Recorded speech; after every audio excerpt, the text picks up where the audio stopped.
北外环第4期计划预计要伫咧明年取得用地。市府工务局已经办理公听会，煞因为通知开会的公文挂伫咧路口电火条仔，加上路线规划问题，沿线永康康北区内里就百户居民组成自救会，求北部调抗议。阮建议伊做咸水溪步环内北平，伊怎直直做过就好，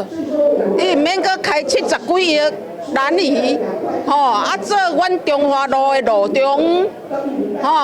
做路中就对啦，距离阮民众无甲4.5米。根据着了解，北外环第4期工程对溪顶寮大桥往北区延伸到大港观海桥，全长3.7公里。原本路线规划伫咸水溪北化，后来市府无空居民协调之下，就更改计划路线，引发地方强烈反弹。曾经其中协调的经理委陈椒华就认为，既然市府空居民协调无成，加上过去环评的定数有质疑，现在要考虑第4期工程的必要性。第3期工程已经通车，衔接南科联络道及台江大道，可负荷往返南科的交通，关键路段已完工通车。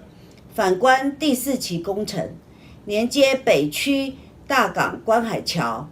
目的说是要复兴旧市区交通，但中华路、中华北路路段路幅充足，可以负荷现有的交通运量。市府工务局解说，当初时拢有整体评估，要搁考量到北化爱征收空铁图沿线坐号面体，加上咸水溪跨度有限，若是施工期间伫咧咸水区落墩，会影响到爆发安全，所以落尾采用南北两边配对的选项。北外环则对溪顶寮大桥由北化转到南化。